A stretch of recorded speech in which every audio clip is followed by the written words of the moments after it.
Donc, on va faire ce matin le TP, le travaux pratique, qui va nous permettre de remettre en place et de savoir disposer les organes que l'on retrouve dans le thorax et dans l'abdomen.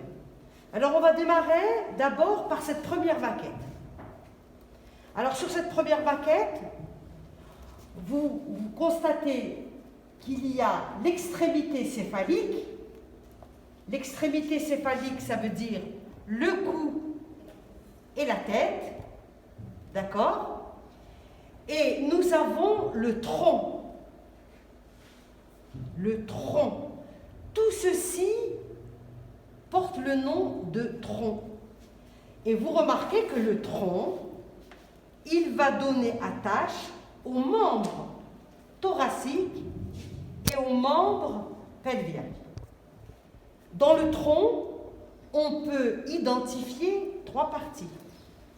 Le thorax, l'abdomen et la cavité pelvienne. La cavité pelvienne, elle est située à la partie inférieure, ici, du tronc. Donc, vous avez la cavité pelvienne ici, l'abdomen et le thorax.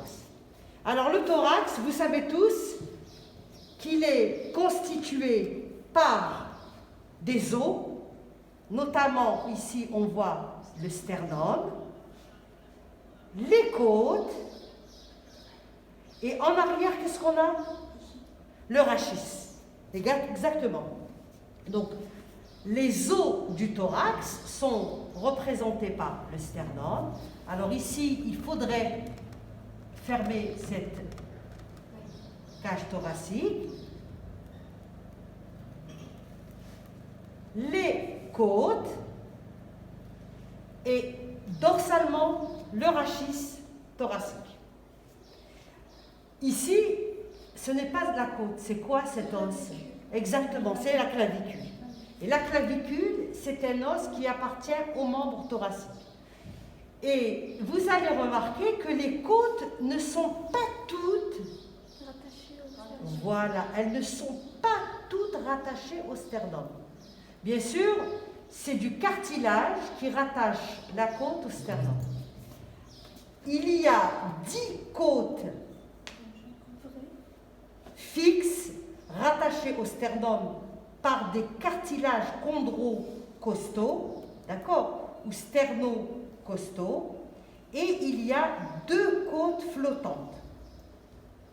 Bien sûr, entre les côtes, il y a des espaces intercostaux, et les espaces intercostaux sont formés essentiellement par des muscles intercostaux, et nous ne le voyons pas ici, le paquet vasculaire intercostal, vasculo-nerveux intercostal. Alors, déjà vous allez remarquer une chose. Vous allez remarquer que sous les côtes, vous voyez un organe. C'est quel organe? C'est le poumon. Exactement, c'est les poumons. Et vous allez remarquer quoi? Que les poumons ne descendent pas jusqu'au bord inférieur de la cage thoracique. Vous voyez les poumons, ils s'arrêtent beaucoup plus haut. Ils s'arrêtent à hauteur de la 4e, entre la 4e et la 5e côte à droite, et en dessous de la 5e à gauche. D'accord, donc les poumons ne descendent pas au bord inférieur de la cage thoracique. Mais vous allez aussi remarquer une chose, c'est que la cage thoracique, elle cache une partie du foie, une partie de l'estomac. D'accord? Et si on enlève la cage thoracique, vous allez voir que les angles coliques droits et l'angle colique gauche, eux aussi sont cachés par la cage thoracique. Alors, on aboutit maintenant, après avoir ôté les côtes, on aboutit à ce qu'on appelle le contenu de la cage thoracique. Alors, qu'est-ce qu'il y a dans la cage thoracique? Dites-moi, qu'est-ce qu'il y a dans la cage thoracique? Qu'est-ce qu'on a au centre? Non, on a le médiastin. On a le médiastin. Et sur les côtés, qu'est-ce qu'il y a? Il y a les cavités pleuro-pulmonaires. Ça veut dire que sur les deux côtés, on aura les poumons recouverts par la plèvre. Vous êtes d'accord? Donc, au centre, le médiastin. Latéralement, les deux cavités pleuro-pulmonaires.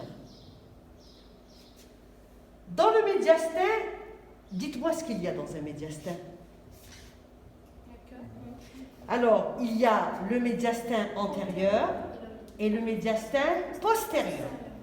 Nous avons d'abord le médiastin antérieur. Dans le médiastin antérieur, il y a le cœur à sa partie inférieure.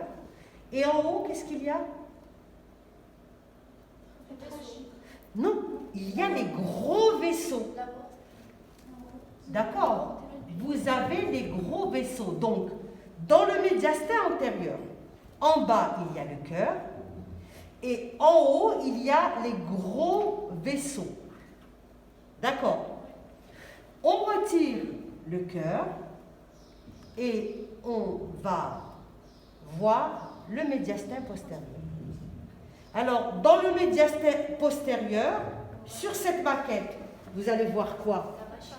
Vous allez voir la trachée en bleu ciel qui se divise en deux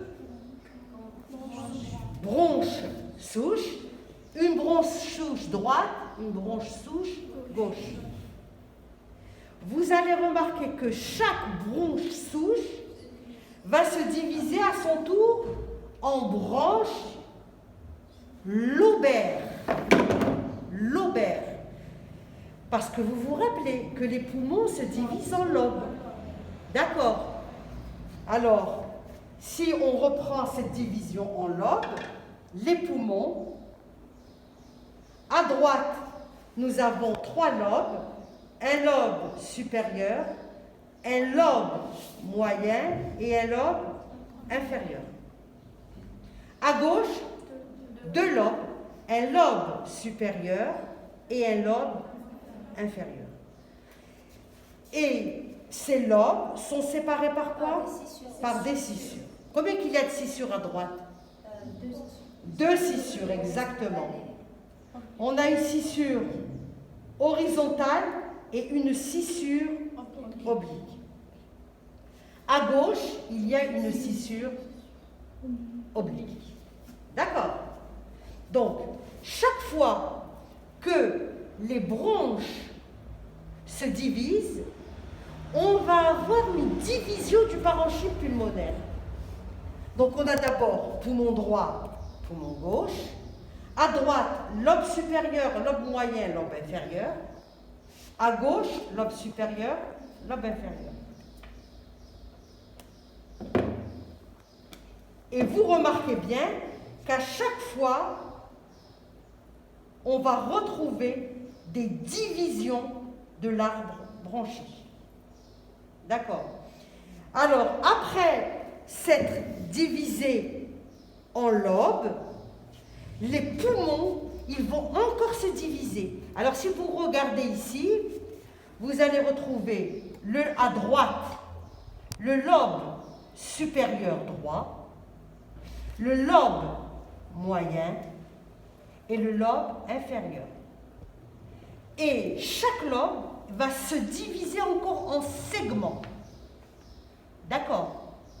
Donc, on a des segments, segment apical, segment ventral, segment dorsal.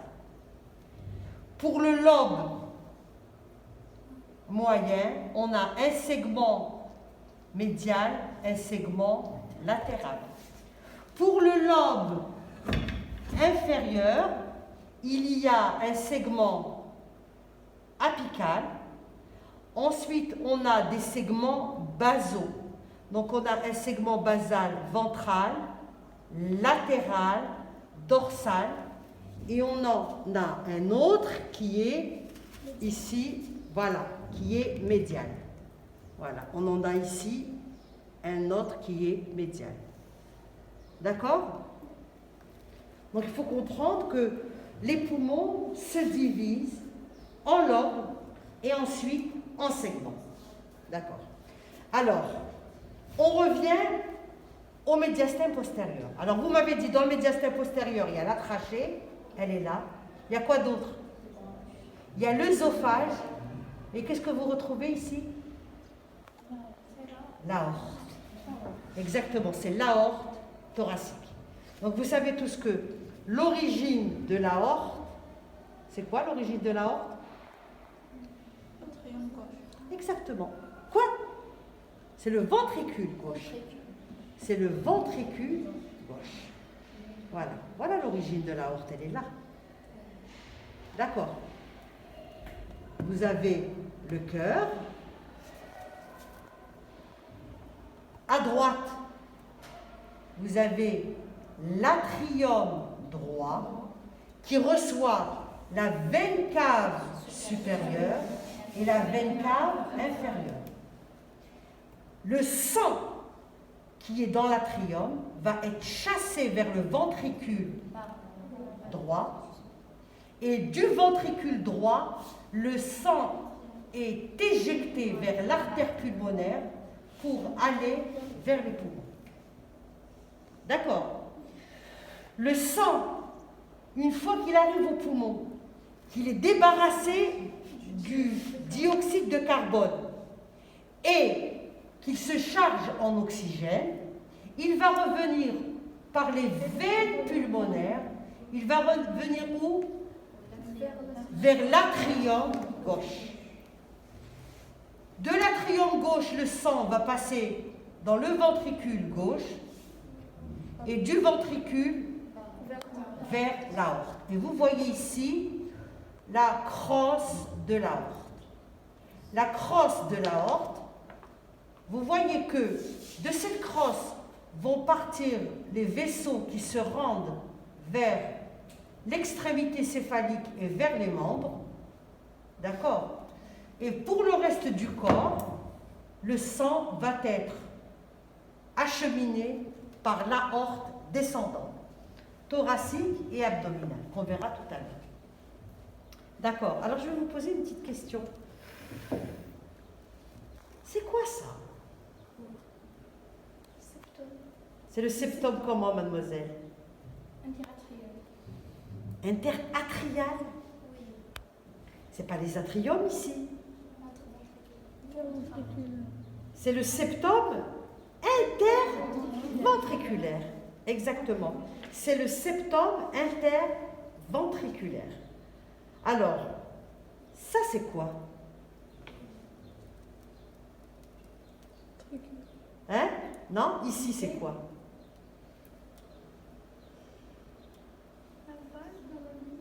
C'est la valve mitrale, exactement. C'est l'orifice atrio-ventriculaire gauche. Et de ce côté, à droite, on a quel orifice? C'est l'orifice tricuspide, atrio-ventriculaire droit. D'accord. Donc, atrium, orifice atrio-ventriculaire, ventricule droit, artère pulmonaire, orifice de l'artère pulmonaire. Et vous constatez que l'artère pulmonaire présente des valvules. D'accord. La même chose pour l'orifice aortique. Il y a 3 valvules.